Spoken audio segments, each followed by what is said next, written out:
ವೀಕ್ಷಕರೇ, ಲಿತ್ವಿ craft and create ಚಾನಲ್ಗೆ ಸ್ವಾಗತ. ಬನ್ನಿ ವಿಡಿಯೋ ಸ್ಟಾರ್ಟ್ ಮಾಡೋಣ. ಅದಕ್ಕೂ ಮುಂಚೆ ನಮ್ಮ ಚಾನಲ್ಗೆ ಸಬ್ಸ್ಕ್ರೈಬ್ ಆಗಿ ಪಕ್ಕದಲ್ಲಿರೋ ಬೆಲ್ ಐಕಾನ್ ಒತ್ತಿ. ಬೆಲ್ ಐಕಾನ್ ಒತ್ತಿದ್ರೆ ನಾವು ಬಿಡುವ ಎಲ್ಲ ವಿಡಿಯೋ. ಇವತ್ತು ನಾವು ಎಲ್ಲಿಗೆ ಬಂದಿದ್ದೀವಿ ಅಂದರೆ ಚಿತ್ರದುರ್ಗದ ಕಲ್ಲಿನ ಕೋಟೆಗೆ ಬಂದಿದ್ದೀವಿ.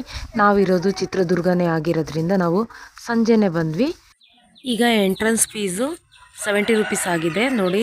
ಬೆಳಗ್ಗೆ 6 ಗಂಟೆಯಿಂದ ಸಂಜೆ 6 ಗಂಟೆವರೆಗೂ ಓಪನ್ ಇರುತ್ತೆ. ಇದು ಎಂಟ್ರೆನ್ಸ್. ಇದು ಮದ್ದು ಬೀಸುವ ಕಲ್ಲು ಹೋಗುವ ದಾರಿ ಇಲ್ಲಿದೆ ನೋಡಿ. ಹೋಗೋ ದಾರಿಯಲ್ಲಿ ಈ ರೀತಿ ಪ್ರಾಣಿಗಳಿಗೆಲ್ಲ ಊಟ ಹಾಕಿರ್ತಾರೆ. ಈಗ ಬನಶಂಕರಿ ದೇವಾಲಯಕ್ಕೆ ಬರ್ತಾ ಇದ್ದೀವಿ. ಶುಕ್ರವಾರ ಆಗಿರೋದ್ರಿಂದ ಪೂಜೆ ಚೆನ್ನಾಗಿ ನಡೀತಾ ಇರುತ್ತೆ. ಅದಕ್ಕೋಸ್ಕರ ಒಳಗೋಗಿ ಕೈ ಮುಕ್ಕ ದೇವರಿಗೆ ಬೇಡ್ಕೊಂಡು ಹೊರಗಡೆ ಬಂದ್ವಿ. ಈಗ ಬನಶಂಕರಿ ದೇವಾಲಯ ಪಕ್ಕನೇ ಮದ್ದು ಬೀಸುವ ಕಲ್ಲು ಇರೋದು. ಅಲ್ಲಿಯೂ ಸಹ ಹೋಗಿ ನೋಡ್ಕೊಂಬರ್ತಾ ಇದ್ವಿ. ಆಗಿನ ಕಾಲದಲ್ಲಿ ಇದರಿಂದನೇ ಯುದ್ಧ ಮಾಡ್ತಾ ಇದ್ರು. ಈಗ ನಾವು ಒನಕೆ ಓಬವ್ವ ಕಿಂಡಿಗೆ ಹೋಗ್ತಾ ಇದ್ದೀವಿ. ಮತ್ತು ಏಕನಾಥೇಶ್ವರಿ ದೇವಾಲಯಗೂ ಹೋಗ್ತಾ ಇದ್ದೀವಿ. ಬನ್ನಿ ಮೇಲೋಗಿ ನೋಡೋಣ.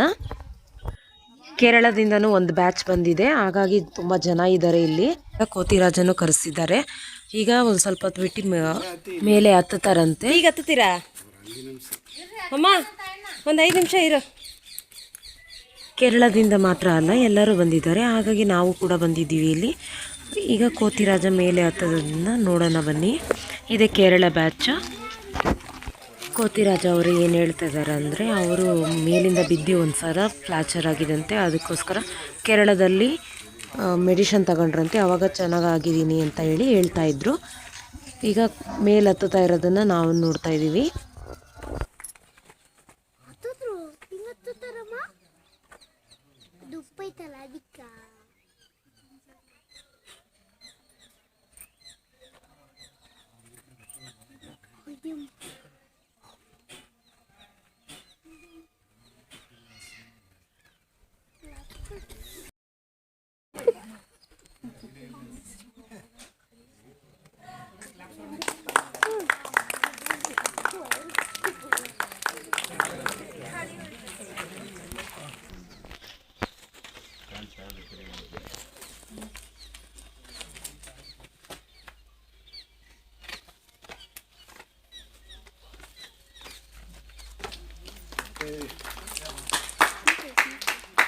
ಈಗ ನಾವು ಎಲ್ಲಿಗೆ ಬಂದಿದ್ದೀವಿ ಅಂದರೆ ಶ್ರೀ ಏಕನಾಥೇಶ್ವರಿ ದೇವಾಲಯಕ್ಕೆ ಬಂದಿದ್ದೀವಿ. ಆದರೆ ಕ್ಲೋಸ್ ಇತ್ತು, ಹಾಗಾಗಿ ನಾವು ನೋಡೋಕ್ಕಾಗಲಿಲ್ಲ. ಇಲ್ಲಿ ಬಂದು ವೀವ್ ನೋಡ್ತಾ ಇದ್ದೀವಿ ನೋಡಿ. ಎಷ್ಟು ಚೆನ್ನಾಗಿದೆ. ಇಲ್ಲಂತೂ ತುಂಬ ತಣ್ಣಗೆ ತಂಪಾಗಿ ಗಾಳಿ ಬೀಸ್ತಾ ಇದೆ. ಈಗ ಅಲ್ಲಿಗೆ ಹೋಗ್ತಾ ಇರೋದು ನಾವು. ಈಗ ಫಸ್ಟು ಇಲ್ಲಿ ವೀವ್ ನೋಡ್ಕೊಂಡು ಹೋಗೋಣ ಅಂತ ಬಂದ್ವಿ. ಈಗ ಅಲ್ಲೋಗಿ ಮೆಟ್ಲು ಹತ್ತಿ ನೋಡ್ಬೇಕೀಗ. ಅಲ್ಲೋದ್ರೆ ತುಂಬ ಚೆನ್ನಾಗಿ ಕಾಣಿಸುತ್ತೆ ಅನಿಸುತ್ತೆ. ಇನ್ನು ಕುದುರೆ ಹೆಜ್ಜೆ ಇದೆಯಲ್ಲ, ಅಲ್ಲಿಂದ ಎಲ್ಲರೂ ಜನ ಇಳಿತಾ ಇದ್ರು. ನಾವಂತೂ ಅಲ್ಲಂತೂ ಹತ್ತಲ್ಲ, ಯಾಕಂದರೆ ನಾವು ಸಣ್ಣ ಸಣ್ಣ ಮಕ್ಳು ಇಟ್ಕೊಂಡು ಮೇಲೆ ಹತ್ತಕ್ಕಾಗಲ್ಲ. ಬೇಕಾದ್ರೆ ಒಬ್ರೊಬ್ಬರೇ ಹೋದರೆ ಬೇಕಾದ್ರೆ ಹತ್ಬೋದು ನೋಡಿ. ಮೇಲೆಲ್ಲ ತುಂಬ ಜನ ಇದ್ದಾರೆ. ಮೇಲಿಂದ ನಿಧಾನಕ್ಕೆ ಇಳಿತಾ ಇದ್ರು, ಅದನ್ನು ನಾನು ವಿಡಿಯೋ ಮಾಡಿದ್ದೀನಿ. ಈಗ ಇಲ್ಲಿ ಮೇಲೆ ಹೋಗಿ ಬರೋಣ ಅಂತ ಹೊರಟಿದ್ವಿ. ಮೆಟ್ಲು ಸರಿ ಇಲ್ಲ ಅಂಥೇಳಿ ನಮ್ಮ ಮಗ 2 ಕೈಯಿಂದನೂ ಬಳಸ್ಕೊಂಡು ಮೇಲೆ ಹತ್ತುತ್ತಾ ಇದ್ದಾನೆ ನೋಡಿ. ಇಲ್ಲಂತೂ ಮೆಟ್ಲೇ ಇಲ್ಲ ಪಾಪ. ನಮ್ಮ ಮಗಳಂತೂ ತುಂಬ ಹೆದರ್ತಾ ಇದ್ಲು. ಹಂಗಿದ್ರೂ ನಾವು ಎಲ್ಲರೂ ಸೇರ್ಕೊಂಡು ಮೇಲೆ ಹತ್ತಿದ್ವಿ. ಎಲ್ಲರೂ ನಾವು ಈಗ ಹತ್ತಿ ಮೇಲೆ ಬಂದ್ವಿ ನೋಡಿ. ಈ ಕಡೆ ಫುಲ್ ತಣ್ಣ ಗಾಳಿ ಬೀಸ್ತಾ ಇದೆ ಇಲ್ಲಂತೂ ನೋಡಿ. ಗೋಪುರ ಎಲ್ಲ ತುಂಬ ಚೆನ್ನಾಗಿದೆ. ಆಗಿನ ಕಾಲದಲ್ಲಿ ಯಾವ ರೀತಿ ಕಟ್ಟಿದ್ದಾರೆ ನೋಡಿ, ಕಲ್ಲಲ್ಲೇ. ಇಲ್ಲಂತೂ ತುಂಬ ಗಾಳಿ ಬೀಸ್ತಾ ಇದೆ ನೋಡಿ. ನಮ್ಮನೇನು ಈ ಸೈಡೇ ಇರೋದು. ಮೇಲೆ ಹತ್ತಿ ನೋಡಿದ್ರೇ ನಮ್ಮ ಮನೇನು ಕಾಣಿಸುತ್ತೆ. ಹಾಗಾಗಿ ನಮ್ಮ ಹುಡುಗರೆಲ್ಲ ಮೇಲಿಂದ ಹತ್ತು ಬಂದು ನಮ್ಮ ಮಗನೂ ಇಲ್ಲಿ ಕುತ್ಕೊಂಡಿದ್ದಾನೆ. ತುಂಬ ಸುಸ್ತಾಗ್ಬಿಟ್ಟಿದ್ದಾನೆ. ಈಗ ಅಕ್ಕ ತಂಗಿ ಹೊಂಡ ಮತ್ತು ಒನಕೆ ಓಬವ್ವ ಕಿಂಡಿ ಪಾಳೆಗಾರರ ಕಚೇರಿನ ತೋರಿಸ್ತೀನಿ ಬನ್ನಿ. ಇದೇ ಪಾಳೆಗಾರರ ಕಚೇರಿ ಇದು.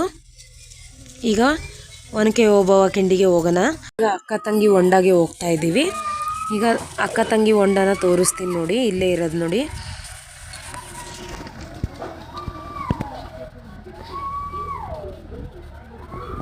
ಹೋಗೋ ದಾರಿಯಲ್ಲಿ ಒನಕೆ ಓಬವ್ವ ಸಮಾಧಿನೂ ಇದೆ, ಅದನ್ನು ಸಹ ತೋರಿಸ್ತೀನಿ ನೋಡಿ.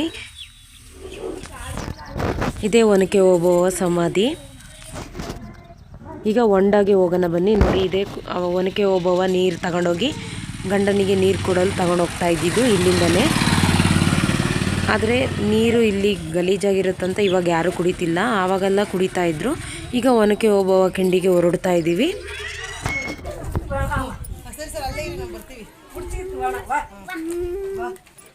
ಮಳೆ ಬಂದ್ರೆ ಇರ್ತತೆ, ಮಳೆ ಇಲ್ಲಲ್ಲ. ಅಲ್ಲ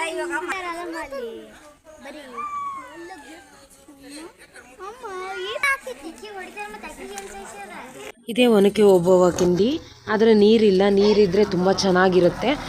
ಒನಕೆ ಓಬವ್ವ ಕಿಂಡಿ ನೋಡಿದ್ಮೇಲೆ ನಾವು ವಾಪಸ್ ಹೊರಟ್ವಿ. ಬರೋ ದಾರಿಯಲ್ಲಿ ಕಾಡು ಕೋಡಿಯನ್ನು ನೋಡಿದ್ವಿ, ಮತ್ತು ನವಿಲನ್ನು ಸಹ ನೋಡ್ತಾ ಇದ್ವಿ.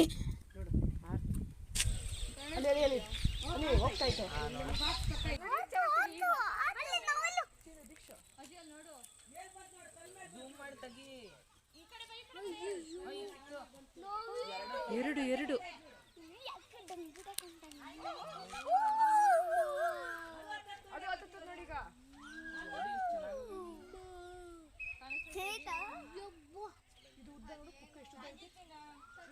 ಈ ವಿಡಿಯೋ ಇಷ್ಟವಾದಲ್ಲಿ ಈ ವಿಡಿಯೋಗೆ ಲೈಕ್ ಮಾಡಿ, ಈ ವಿಡಿಯೋನ ಶೇರ್ ಮಾಡಿ, ಈ ವಿಡಿಯೋಗೆ ಕಮೆಂಟ್ ಮಾಡಿ. Thank you for watching. Bye bye, see you.